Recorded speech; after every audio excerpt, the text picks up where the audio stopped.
Hello, my name is Rebecca Hatch, and when viewing various forms of media, one often comes across negative depictions of obese people, whether it be on magazine covers, cartoon strips, popular movies and shows, the news, and on the internet. Obese people are all portrayed the same, negatively. When viewing these negative images of obese people, one does not realize the impact it has on their lives.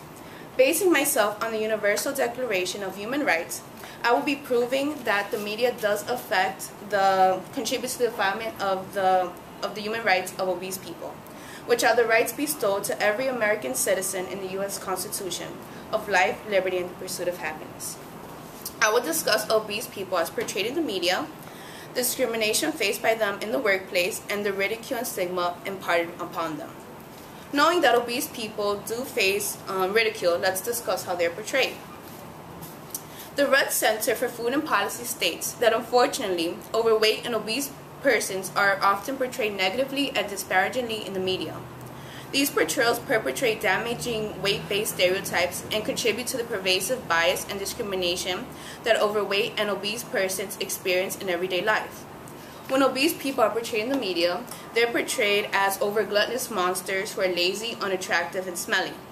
Obese people hardly are represented in a good manner, let's say as the head of a company or not portraying a stereotype. When portrayed by the media, obese people are the joke. An example of this could be seen in the movie Norbit with the character Respucia. She is portrayed as ugly, rude, and hateful, and morbidly obese. This character wears ill-fitting clothing and is the whole joke of the movie. Tracy Rose, author of Norbit Offensive to Obese People, comments on the character and states that she has to hoist up her stomach for him to notice that her body has completely covered her bathing suit.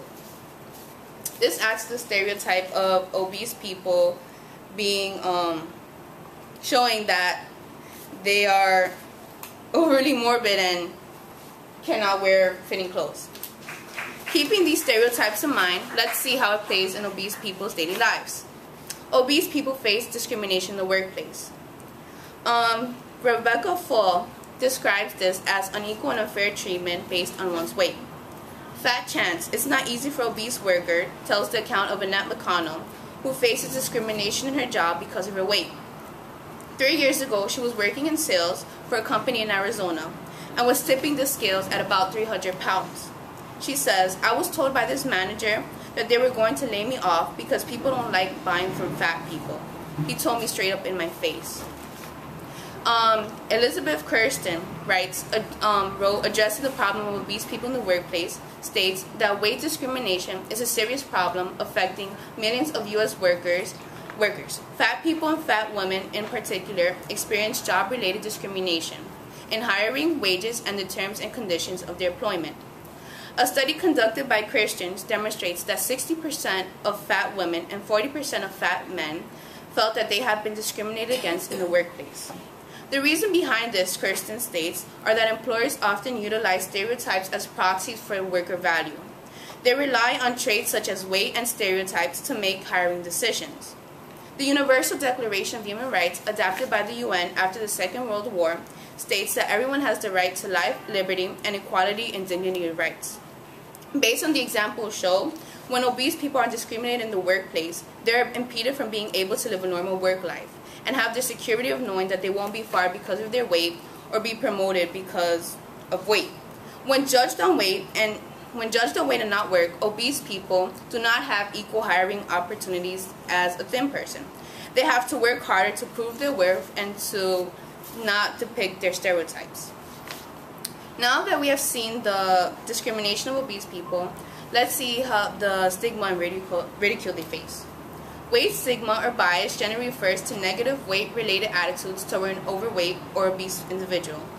Weight stigma includes verbal teasing, physical aggression, kicking, and relational victimization. BBC News magazine did an expose on this and claims, "You fat, big fat pig," is all Marsha Cooper before she was kicked in the stomach and punched in the face. The 53-year-old businesswoman says she was sitting in an almost empty train carriage in the early evening when she was kicked, punched, and shouted at for taking up 2 seats. This is an image of how she was left.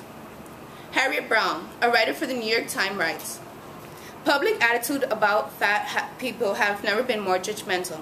Stigmatizing fat people has become not just acceptable, but in some circles, de rigueur. I searched on sites, and you can at least search the term hate fat people on sites like Google and YouTube and find millions of hits and videos disparaging them. I found one of a girl on YouTube who spoke on obese people, saying, "Go for a jog once in a while, or at least take a walk, take a shower, maybe you won't stink as much. Clean out your rolls, there could be a kid stuck under there." The Universal Declaration of Human Rights also states that no one shall be subjected to torture or to cruel, inhumane, or degrading treatment or punishment.